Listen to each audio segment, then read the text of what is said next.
ஜெய ஜெய சங்கர ஹரஹர சங்கர. ஸ்ரீ மகாபிரிவாச்சரணம்.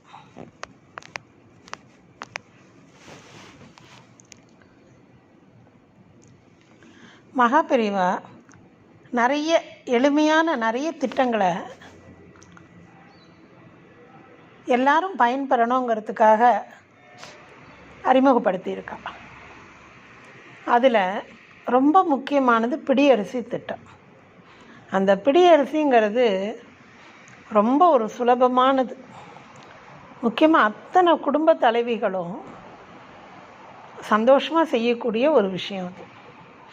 நம்ம சாப்பிட்றதுக்கு அரிசி எடுத்து சாதத்துக்கு உலை வைக்கும் பொழுது ஒரு பிடி அரிசியை தூக்கி பக்கத்தில் இன்னொரு பானையை வச்சுட்டு அதில் போட்டுடணும். பிடியரிசி திட்டம்னு எழுதியே வச்சுருக்கோம். அதில் ஒவ்வொரு பிடி தினமும் போட்டுட்டே வந்தோம்னா வாரத்துக்கு ஒருக்கா அல்லது மாதத்துக்கு 2 தடவை அப்படி மடத்துலேருந்து அதை வாங்கிட்டு போயிடுவாள். அந்த பிடியரிசி திட்டத்துக்காக போடக்கூடிய பானையிலேயே ஒரு 4 அணா 8 அணா ₹1 அது போல் காயின்களையும் போட்டு வச்சுடுவாள். அப்போது இந்த ஒரு சின்ன சின்ன ஒரு நல்ல விஷயங்கள் தினப்படி நம்ம பண்ணும் பொழுது அந்த குடும்பத்துக்கு ஏகப்பட்ட சுபிக்ஷங்கள் கிடைக்கிறது. அதுவும் குடும்ப தலைவியானவா தன் கையால் அத்தனை வேலைகளுக்கும் நடுவில் இதை மறக்காமல் ஒரு பிடி அரிசி எடுத்து அதில் போடும் பொழுது அவளுக்கு நாளுக்கு நாள் பெரிய வாழ்க்கையும் சரி, நல்ல விஷயங்கள்லேயும் சரி, ஒரு உதவணுங்கிற ஒரு மனப்பான்மையிலையும் சரி, நம்ம ஹிந்து தர்மத்துலேயும் சரி ஈடுபாடு நாளுக்கு நாள் அதிகமாகிட்டே போகும். அது அந்த குடும்பத்தை வாழ வைக்கும். இது ஒரு ரொம்ப சின்ன எளிமையான ஆனால் ரொம்ப ஒரு அற்புதமான ஒரு திட்டம். அப்போது இது போல் சேவைகளில் ஈடுபடுத்திக்கின்றவர் சுப்பிரமணியன் அப்படிங்கக்கூடிய பரணி மணி. பெரியவா மயிலாப்பூரில் முகாமிட்டிருக்கிறது. இந்த பரணி மணிங்கிறவரும் அவரோட நண்பரும் போய் மடத்துக்கு போய் நிறைய கைங்கரியம் செய்கிறது உண்டு. அப்போ இவாகிட்ட சொல்கிறார், நான் ஒரு வேத பரிபாலன அமைப்புக்காக கைங்கரியம் ஒன்று செய்யணும், நீங்கள் 2 பேரும் அப்படின்றார். உத்தரவு மகாபெரிவா அப்படின்னோடனே வேத தர்ம சாஸ்திர பரிபாலன சபைன்னு ஒன்று இருக்குது. அதுக்காக தாத்தாஜி மாமா ஒவ்வொரு வீடாக போய் ₹1 கலெக்ட் பண்ணுறார். இந்த தாத்தாஜி மாமாங்கிறவர் ரொம்ப ரொம்ப பிரசித்தமானவர். எங்காத்துக்கெல்லாம் கூட நேரில் வருவார். நாங்கள் நிறைய இந்த இது போல் இதெல்லாம் எல்லாருமே செய்வோம் அந்த காலத்தில். நான் இன்னும் வித்தியாசமே கிடையாது. எல்லாத்துக்கும் இந்த தாத்தாஜி மாமா வருவார், ரெகுலராக வருவார். அந்த அரிசிகள்லாம் கலெக்ட் பண்ணிட்டு ஒரு சின்ன ரிக்ஷா வாட்டமாக ஒன்று எடுத்துன்னு அதில் எல்லாத்தையும் ஏற்றுண்டு போவார். ஒரு மாதத்துக்கு 2 தடவை அது போல் வருவார் அவர். அப்போது அவர் ஒவ்வொரு வீடாக போய் ₹1 கலெக்ட் பண்ணுறார். எதுக்கு? இப்போ சம்மேளனம் நடக்க போகிறது. சம்மேளனம்னா கான்ஃபரன்ஸ் ஆட்டம். அதுக்கு எல்லாரோட பங்கும் வேணும். நீங்கள் 2 பேரும் என்ன பண்ணுங்கோ, எல்லாத்துக்கும் போய் ₹1 ₹2 கேட்டால் போகும். சில பேர் கொடுப்பா, சில பேர் ரொம்ப சந்தோஷமாக இது பண்ணுவா, நீங்கள் கேட்குறதுக்கு மேலேயே சில பேர் கொடுப்பா. ஆனால் நிறைய பேர் திட்டுவா, அடிக்கக்கூட வருவா, என்ன வேணால் பேசுவா. நீங்கள் ஒன்றுமே பேசக்கூடாது. நம்மளோட நோக்கம் அவளை இந்த நல்ல விஷயங்களில் ஈடுபடுத்துறது, அது மட்டும்தான். அதனால் நீங்கள் பொறுமையாக அவகிட்டேருந்து ₹1 அல்லது ₹2 அதுக்கு மேலே கேட்க வேண்டாம். அப்படி கேட்டு அது எல்லாத்தையும் வாங்கிட்டு வாங்கோ அப்படின்னு சொல்கிறார். 80 வயசில் அந்த தாத்தாஜி மாமா வீடு வீடாக போய் வாங்கும் பொழுது அவருக்கு உதவியாக இந்த மணியையும் அவரோட நண்பரையும் மகாபிரிவா அனுப்பி வைக்கிறார். அப்படி ஒவ்வொரு வீடாக போய் கேட்கும் பொழுது நுங்கம்பாக்கத்தில் ஒரு பிரபல ஆயுர்வேத மருத்துவர் இருக்கார். அவர் வீட்டுக்கு போயிட்டு கேட்குறா இவா 2 பேரும். இவா கையில் ரசீது புக் இருக்குது. இவா ₹1 வாங்கினாலுமே அதுக்கு உடனே ரசீது போட்டு கொடுத்துருவார். ஆனால் இது போல் எத்தனை பேர் உண்மையிலேயே கிளம்பியிருப்பா? ஒரு ரசீது புக்குங்கிறது சும்மா பிரிண்டிங் ப்ரெஸ்ஸில் அடித்து வாங்கிட்டு அவளுக்கு தெரிஞ்ச கோவில் பேரை போட்டு பணத்தை வாங்கிட்டு போகிற எத்தனையோ பேர் இருக்கா. அது நம்ம இல்லைன்னு சொல்ல முடியாது. அப்போ உண்மையாக செய்யக்கூடிய சேவைக்கும் இது போல் கெட்ட பேர் வர்றது சகஜம்தானே. இவன் கையில் ரசீது புக்கோடு போயிட்டு ₹1 தான் கேட்குறா, அதுக்கு மேலே கேட்கல. அந்த டாக்டர் என்ன கடுமையாக திட்டுறார். இது போல் எத்தனை பேர் கிளம்பியிருக்காள். அவருக்கு என்ன கோபம்னா, பெரியவா பேரை சொல்லிட்டு இவாளெலாம் இப்படி கிளம்புறாளே அப்படின்னு அவர் நினைக்கிறார்.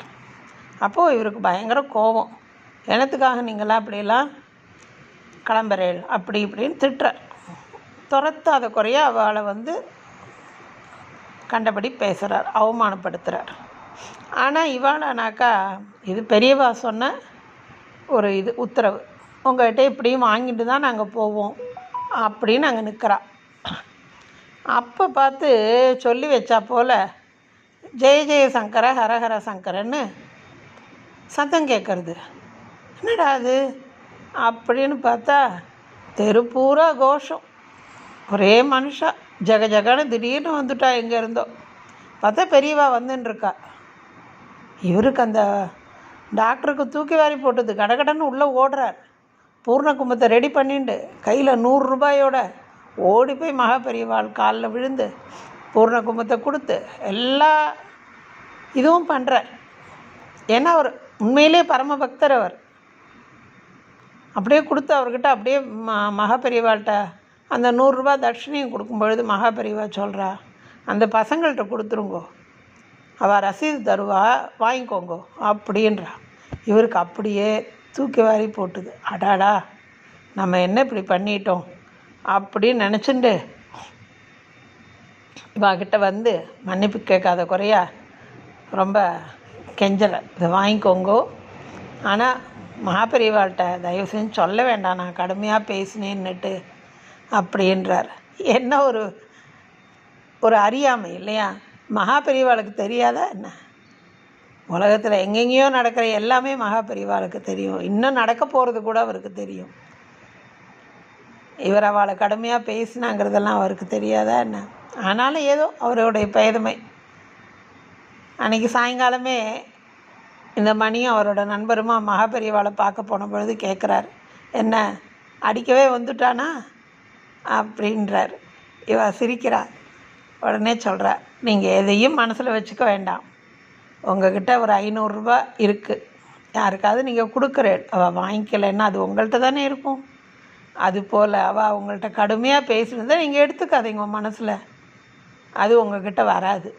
அதனால் மனசை நீங்கள் ஈஸியாக வச்சுக்கோங்க அப்படின்னு சொல்லிவிட்டு யார் என்ன சொன்னாலும் காதில் போட்டுக்காதீங்கோ அப்படின்னு சொல்கிறேன். சரி, அதை பற்றி ஒன்றும் பெரிய விஷயம் இல்லை. ஏன்னா நல்ல காரியம் பண்ணும்பொழுது நிறைய கெட்ட பேர்கள் வரும், தப்பான வேலைகள் பண்ணக்கூடியவாளுக்கு நிறைய புகழ் வரும், பிராபல்யம் ஆயிடுவாவா, அதெல்லாம் வேறு.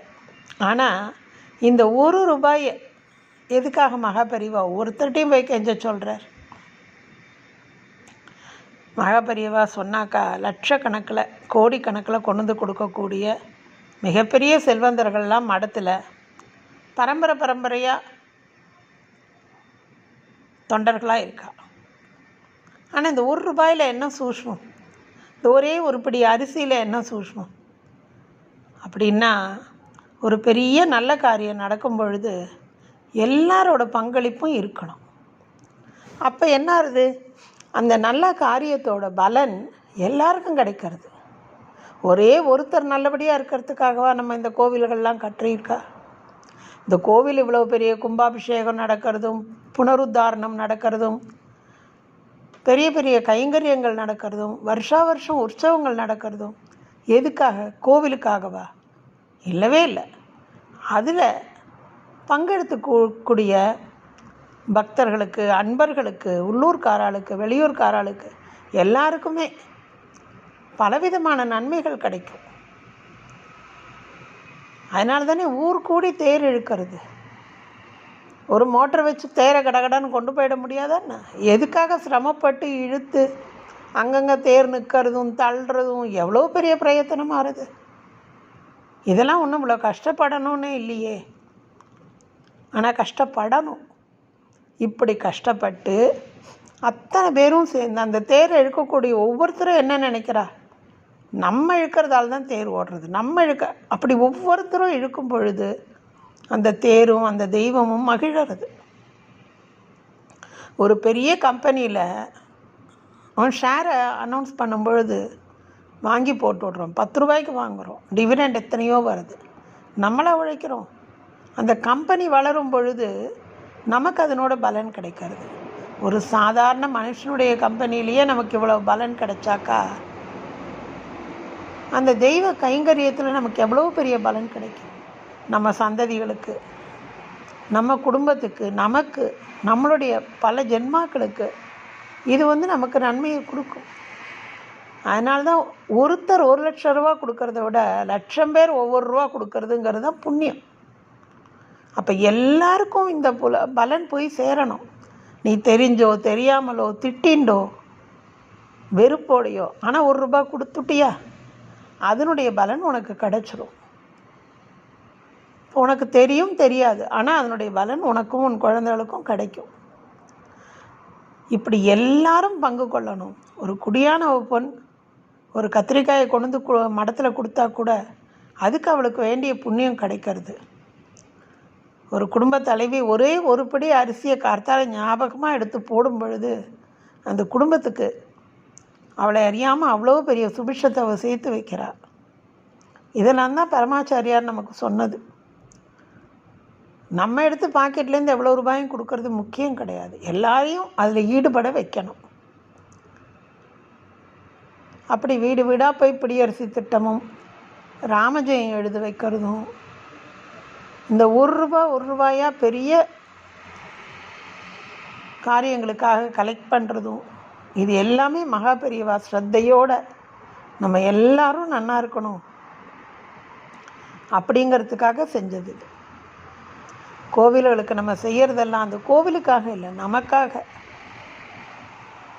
ஒரு சின்ன நமஸ்காரத்துலேருந்து எவ்வளோ பெரிய நம்ம சேவைகள் செஞ்சாலும் அது எல்லாமே நம்ம மனசுக்கு ஆண்டவனுக்கு செய்கிறா போல தோணினாலும் நம்ம ஏற்றுற அந்த ஒரு சின்ன கற்பூரம் கூட நம்ம குடும்பத்தை வாழ வைக்க போகிறது. இந்த அடிப்படை உண்மை நமக்கு தெரியணுன்றது அவசியம் இல்லை. ஆனால் பகவானுக்கு செய்யணுங்கிற ஆத்மார்த்தமான அர்ப்பணிப்போட அந்த ஒவ்வொரு ரூபாயோ ஒரு பிடி அரிசியோ ஒரு ராமஜெயமோ ஒரு போய் சன்னதியில் உட்காந்து ஒரு பாட்டு பாடுறதோ எல்லாமே நமக்கு ரொம்ப நல்லது. நம்ம எல்லார்ட்டையும் அளவில்லாத கருணையோட அந்த குருநாதன் நம்மளை இத்தனை நல்ல காரியங்களை செய்ய வச்சு கூட்டின்னு போனார்.